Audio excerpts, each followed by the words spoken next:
Hi, I'm Olivia Martinez. I'm 28, living in San Francisco, and working as a software engineer. Calling it my best life might be a bit of a stretch, but hey, I'm managing. My apartment's got a view of the fog, and I can afford the occasional overpriced avocado toast. So there's that. But trust me, getting here wasn't exactly smooth sailing. Picture this. I'm 8 years old, rocking pigtails, when my dad, Michael, decides family life isn't his scene anymore. He packs up and takes off with a woman young enough to be his daughter. "Sweetie, I'll always love you, but I need to find myself," he said. "Yeah, sure, Dad, find yourself in someone else's arms." Fast forward 4 years, and it's my mom's turn. Sarah meets Mr. Moneybags and suddenly craves a fresh start. "Olivia, darling, you'll understand when you're older. This is for the best," she said, kissing me goodbye. The best for who, exactly? Thankfully, Grandma Elena stepped in, no questions asked.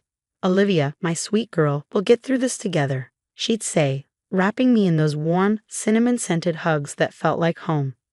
Don't get me wrong, I'm doing okay. I've got a great job at Tech Corp, where I met my best friend Zoe. She was the one who finally convinced me to try therapy. "Girl, you've got more baggage than an airport carousel." "Time to unpack that," she said over our third glass of wine one night. So there I was, pouring my heart out to Dr. Patterson every Tuesday. "Olivia, how does your parents' abandonment make you feel?" He'd ask. "How do you think it makes me feel, Doc?" Like I just won America's Next Top Abandonment Story. Just when I thought I was getting a grip, life threw another curveball. Grandma Elena, the only real parent I ever had, passed away. I was crushed, drowning in grief and memories of cinnamon hugs. Then came the surprise. She'd left me a fortune, serious money, the kind that would make even a Silicon Valley CEO do a double take. And wouldn't you know it, suddenly my phone was buzzing with calls from two people I never thought I'd hear from again. "Olivia, sweetheart, it's your father. I heard about Elena. I think it's time we reconnected." "Darling, it's your mother. I'm so sorry about your grandmother. We should talk." Well, look who decided to crawl out of the woodwork. I guess a fat inheritance check was enough to jog their memories about having a daughter. Buckle up, folks, things were about to get interesting. So there I was, standing outside a fancy restaurant, questioning my sanity for agreeing to meet with Michael. Yeah, I'm calling him Michael now. Dad is a title you earn, and this guy cashed in his chips a long time ago. "Olivia, oh sweetheart, you look so grown up," he said, walking toward me with a woman who looked like a desperate housewife's extra on his arm and two mini Michaels trailing behind. "Hi, Michael," I replied, my voice flatter than week-old soda. "This is Vanessa, my wife," he said, beaming like he was introducing me to a shiny new car. "And these are the twins, Bryson and Kyler." I forced a smile. "Nice to meet you all." As we sat down, I couldn't help but notice Vanessa's designer everything. Her purse probably cost more than my monthly rent. "So Olivia," Michael started, his voice dripping with fake sincerity, "I heard about Elena. I'm so sorry." "She was a good woman." "Yeah, she was the best," I replied, stabbing my salad like it had wronged me. "Funny how you remember her now." Michael had the decency to look uncomfortable. "I know I made mistakes, sweetie, but I'm here now. We're family." "Family?" I scoffed. "Is that what you call it?" Vanessa chimed in, her voice nauseatingly sweet. "Olivia, your father's been through a lot too. We should focus on healing." I bit my tongue so hard I tasted blood. Michael cleared his throat, leaning in.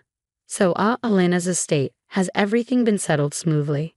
And there it was, the real reason for this little family reunion. "It's been handled," I said curtly. The rest of lunch was a blur of awkward small talk and thinly veiled questions about my finances. The next day, it was Sarah's turn. She picked a ritzy country club. Of course she did. "Darling," she exclaimed, air kissing my cheeks. "This is Robert, my husband." Robert, a silver fox type in a tailored suit, shook my hand. "Pleasure to meet you, Olivia. Sarah's told me so much about you." "Funny, she hardly ever mentioned you to me," I quipped. Sarah's smile faltered for a second. "Well, let's sit, shall we? I've been dying to catch up." For the next hour, I was treated to a whirlwind tour of Sarah's charities, galas, and social connections.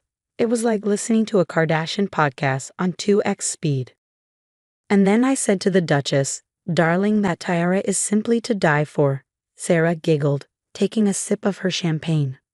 Fascinating, I muttered, glancing at the clock and wondering if I could fake a medical emergency to make my escape. Robert cleared his throat, looking over at me. You know, Olivia, times have been a bit tough lately. Some of my investments didn't pan out as expected. I raised an eyebrow. Oh. Sarah jumped in with a too bright smile. Nothing serious, of course. Just a little belt tightening. But you know, family is so important during times like these, don't you think? I excused myself shortly after, my head spinning with thoughts of their not-so-subtle hints. Back at work, I spilled everything to Zoe over coffee. They're totally after your money, Zoe said, her eyes wide with disbelief. You need to watch your back. You think? I sighed. What should I do? Zoe's eyes gleamed with a mischievous light. I know a guy, a private investigator. He could dig up some dirt on your folks. I hesitated, then nodded. Do it. For the next week, my phone lit up with messages from Michael and Sarah. Family dinner. Let's go shopping. We have so much to catch up on. I was ignoring yet another text when I overheard a conversation in the break room that made my blood run cold. Yeah, Martinez, the quiet one, right? Word is her grandma left her millions. I froze, my coffee mud halfway to my lips. How did they know about my inheritance? And if they knew, who else did? As I walked back to my desk, my phone pinged again. Another message from Sarah. Darling, we simply must discuss the family estate. It's what Alina would have wanted. I clenched my fists, a cold anger settling in my gut. These vultures thought they could swoop in and take what was mine. They had another thing coming. It was time to find out what skeletons were hiding in their designer closets. Jake, the private investigator Zoe had recommended, didn't waste any time. Within a week, he dropped a bombshell that made my head spin. Your dad's business? It's a house of cards, Jake said, sliding a file across my kitchen table. He's in deep with some nasty loan sharks. We're talking break your kneecaps kind of guys. I flipped through the pages, my stomach twisting. And my mom. Jake grimaced. Her husband, Robert, has been cooking the books at his company. They're one audit away from total bankruptcy. It was like a punch to the gut. I knew they were after my money, but this level of desperation was staggering. There's more, Jake continued.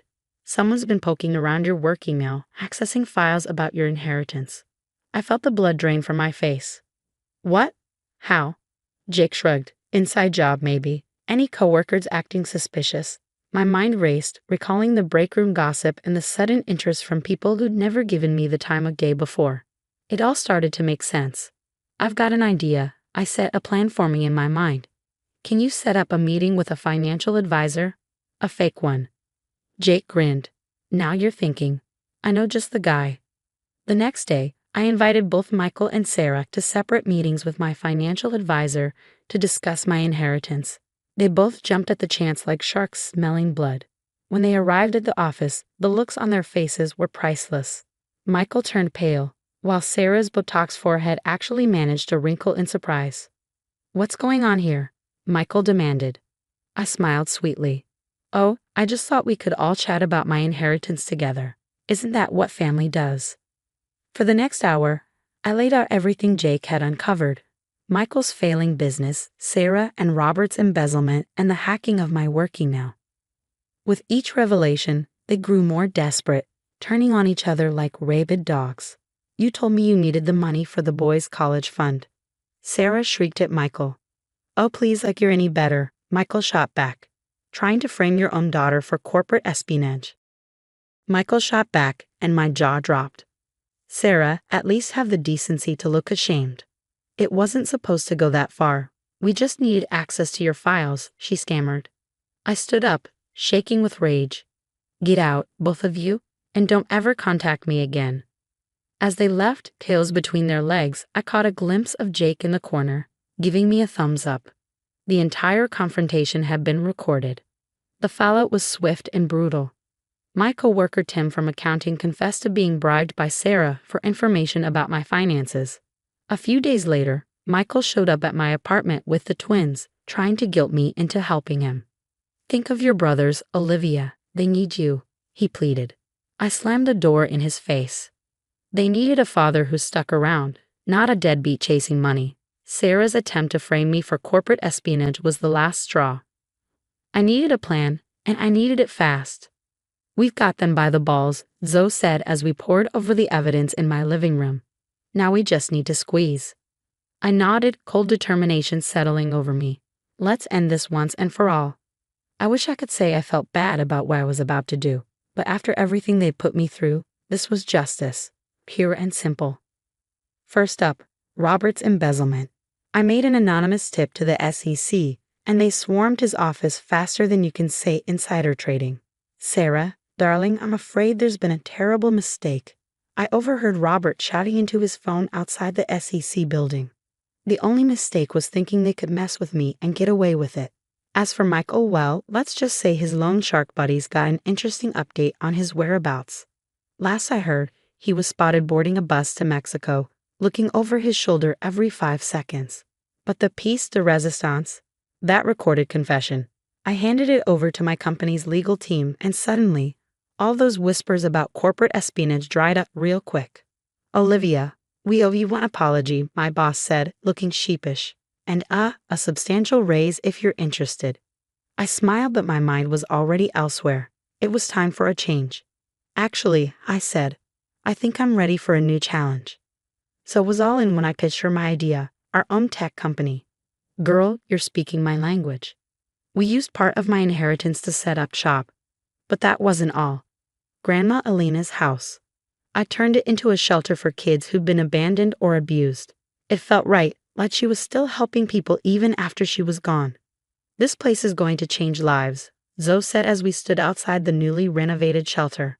I nodded, feeling a lump in my throat. It already has. Standing by the window of my new office overlooking the San Francisco skyline, I felt a weight lift off my shoulders. The past was behind me.